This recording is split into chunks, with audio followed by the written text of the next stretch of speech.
Hello viewers, আসসালামু আলাইকুম। Graphic school YouTube চ্যানেলে সবাইকে স্বাগত।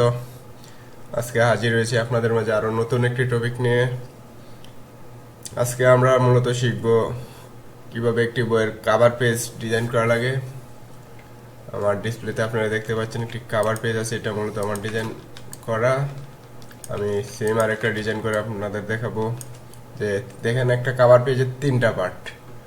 এটা উপরের পার্টটা, এটা হচ্ছে যে মাঝখানে যে সাইডে থাকে ওটা, আর এটা হচ্ছে ব্যাক পার্ট। তো তিনটা পার্ট আপনারা কিভাবে নেবেন ক্যাশ বেশি সব কিছু আমি আপনাদেরকে বুঝিয়ে দেবো। তবে এই পার্টটা আমি দু পার্টে করবো এই ক্লাসটা। তো প্রথম পার্টে দেখাবো কিভাবে আপনারা এই আর্টবোর্ডগুলো নেবেন, আর দ্বিতীয় পার্টে আমি ডিজাইন করে দেখাবো। তো কথা না বাড়িয়ে চলুন কাজে চলে যায়। আর তার মাঝে যারা যারা আমার চ্যানেলটি সাবস্ক্রাইব করেননি, অবশ্যই চ্যানেলটি সাবস্ক্রাইব করে নেবেন এবং বেল আইকনটি ক্লিক করে রাখবেন, যেন আমি ভিডিও আপলোড করার সাথে সাথে আপনার কাছে নোটিফিকেশন চলে যায়। তো আর কথা না, কাজে চলে যাই। প্রথমে আমরা ফাইলে যাব, ফাইল থেকে নিউ থেকে এখানে আমরা একটা পেজ নেব। আমরা পেজটা এখন মূলত ইঞ্চিতে নিব। আপনারা চাইলে এখান থেকে পিক্সেলও নিতে পারেন, ইঞ্চিতেও নিতে পারেন। আমি আপনাদের বোঝানোর স্বার্থে আমি যাতে খুব সহজে বুঝতে পারেন সেই জন্য আমি ইঞ্চিতে নিব। তো আমি পেজের ওয়েটটা নেব 15 ইঞ্চি নেব। 15 ইঞ্চি, কিন্তু আমি ফুল বইয়ের যে উপরের পেজ আর নিচের পেজ প্লাস আর যে সাইডের সবটা মিলে আমি 15 নিছি। আর হাইটটা আমি 9.5 নিলাম। ওকে, ডান, ক্রিয়েট। এই যে দেখেন কত বড় একটি পেজ চলে আসলে আমাদের মাঝে। এখন আমরা এটাকে তিনটা ভাগে ভাগ করব, উপরের পার্ট, ব্যাক পার্ট আর মাঝের পার্ট। তো আমরা জানি এটা পুরোটা আছে এখান থেকে 15 ইঞ্চি। তো আমরা যদি খুব সহজে বোঝার জন্য করি, তাহলে আমরা দুটা পার্ট নিতে পারি 7 ইঞ্চি বাই 7 ইঞ্চি। অর্থাৎ উপরে যে পেজটা ওইটা 7 ইঞ্চিতে হবে, আবার নিচেরটা সেম সমান 7 ইঞ্চি, আর মাঝখানে থাকবে 1 ইঞ্চি বাকি থাকবে আমাদের। তো আমি এখান থেকে নিয়ে নিই, এখানে দিয়ে দিই, ওয়েট দিয়ে দিই 7 ইঞ্চি, আর এখানে দিয়ে দিই আমার যে হাইট ছিল, হাইটটা ঠিক থাকবে এখানে 9.5। এখানে কিন্তু আমার ওয়েটটা, অর্থাৎ আমি যে তিনটা ভাগে নিব 7/7, আর এখানে বাকিটা নিব 1, তাহলে আমাদের 7/7 14, আর 1 ইঞ্চি 15 ইঞ্চি, অর্থাৎ পুরো আউটপুটটা কভার হবে। তারপরে ওকে, এটার আমি স্ট্রোক কালারটা রেখে দিলাম আর ফিল কালারটা নান করে দিলাম। এটাকে আমরা একদম সাইডে অ্যালাইন করে দিই। হ্যাঁ, দেখেন একদম সাইডে চলে আসছে। তো এটার একটা কপি নিয়ে নিই আমরা আরেকটা, এটাকে আবার একদম এই সাইডে তারপরে। হ্যাঁ, এই দেখেন এখানে মোটামুটি বোঝা যাচ্ছে এখানে একটা পার্ট হয়েছে আমার, এটা হচ্ছে উপরে, এটা হচ্ছে নিচের, আর এটা হচ্ছে আমাদের মাঝের পার্ট।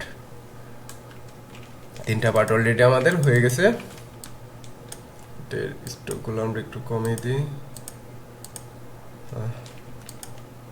দেখা যাচ্ছে না, আমরা এঁকে দিয়ে দিলাম।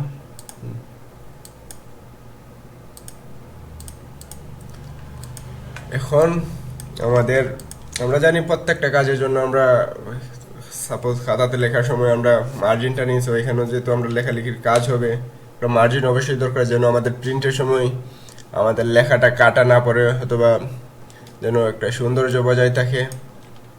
তো আগে একটা আমি মার্জিন নিয়ে নিই। মার্জিনটা নেব আমি প্রত্যেক সাইড থেকে 1 ইঞ্চি করে বাদ দিয়ে দেব। তো যদি বাদ দিয়ে দেই, তাহলে আমাদের ওয়েট নিয়েছিলাম আগে 7 ইঞ্চি। তো যদি 7 ইঞ্চির জায়গাতে এখন আমি নেব, এদিক দিয়ে 1 ইঞ্চি বাদ দিলে এইখান থেকে যাবে 2 ইঞ্চি। 1 ইঞ্চি বাই 2 ইঞ্চি বাদ পড়বে, তাহলে হবে আমাদের 5 ইঞ্চি হবে এখানে।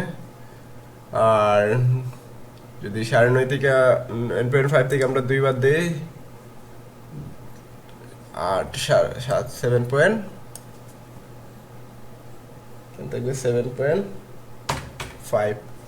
ওকে, দেখেন হয়ে গেল। আরেকটা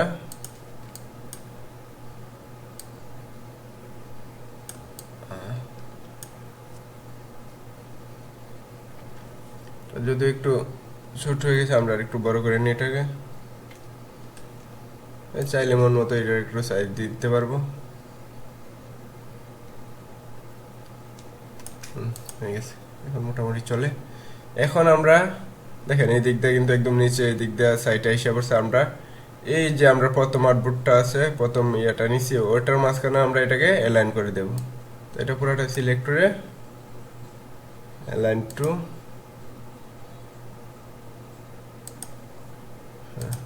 হয়ে গেছে। দেখেন এটা একটু সরে আসছে, তো এটাকে আমরা গ্রুপ করে কন্ট্রোল জি দিয়ে গ্রুপ করে এটাকে আমরা আবার একদম সাইডে নিয়ে রেখে দেব। হ্যাঁ, হয়ে গেছে।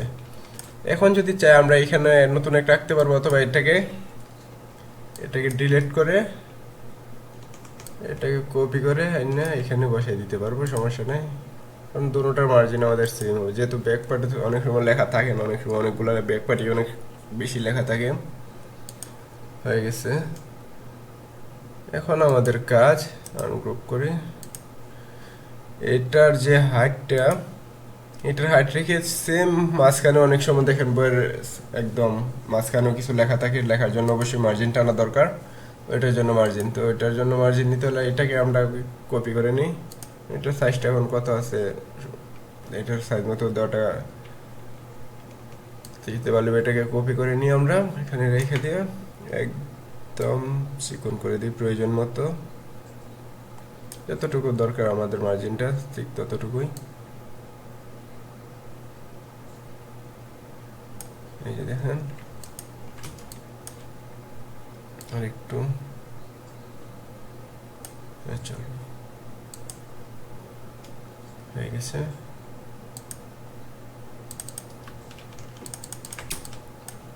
এই দেখেন আমাদের কিন্তু 3টা পার্ট অলরেডি এখানে বোঝা যাচ্ছে। একটা হচ্ছে উপরের পার্ট, এটা এক বাই করে দিতে হলে আর একটু, হ্যাঁ এখন ক্লিয়ার দেখা যাচ্ছে। দেখেন এখানে কিন্তু আমাদের যে ডিজাইনটা এটা মোটামুটি একদম লেভেল আছে। সো এইভাবে আমরা 3টা পার্ট নেব। এটা হচ্ছে আমাদের প্রথম উপরের পার্টটা বইয়ের। আর এখন চাইলে আমরা এগুলাকে ডিলিট করে দিতে পারি, চাইলে রাখতেও পারি, রাখলে সমস্যা নাই। আমরা এটাকে পুরোটাকে সিলেক্ট করে মাউসের লেফট রাইট বাটন ক্লিক করে মেক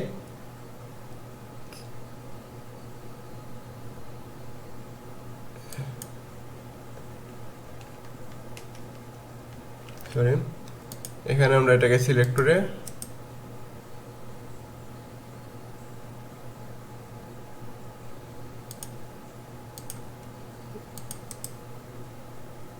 এটা গ্রুপ অবস্থায় আছে, আনগ্রুপ করে নিতে হবে।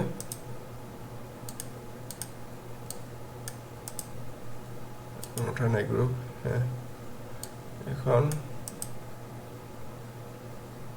এই দেখেন পুরোটাকে সিলেক্ট করার পর এখানে আগে গ্রুপ করা অবস্থায় ছিল দেখে সবগুলো, তার জন্য আসে না, এখন আসছে এই যে মেক গাইড।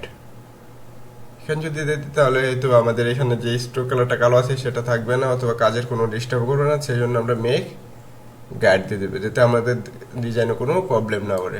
মেক গাইড, এই দেখেন এখন অন্য একটা রং দেওয়া পড়ছে।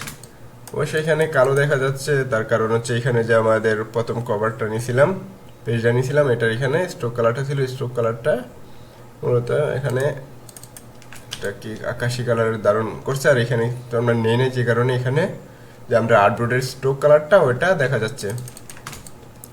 তো আজকে আমি এতটুকুই দেখাবো আপনাদেরকে, পরবর্তীতে আমি একটা ডিজাইন করে দেখাবো। এবং 3টা পার্ট নেব আমি, 2টা পার্ট বলছিলাম যেহেতু, না 3টা পার্ট নেব একদম A to Z, অর্থাৎ এটার মক আপ থেকে শুরু করে এভরিথিং আমি করে দেখাবো, ফুল কাজ করে দেখাবো। এখন পর্যন্ত আমার চ্যানেল কোনো টাইম ফুল ক্লাস করে দেখাইনি, এটা আমি 3টা ধাপে দেখাবো। অবশ্যই আমার চ্যানেলটিতে আপনারা চোখ রাখবেন, আমার চ্যানেলটি অবশ্যই সাবস্ক্রাইব করে রাখবেন, বেল আইকনটি ক্লিক করে রাখবেন।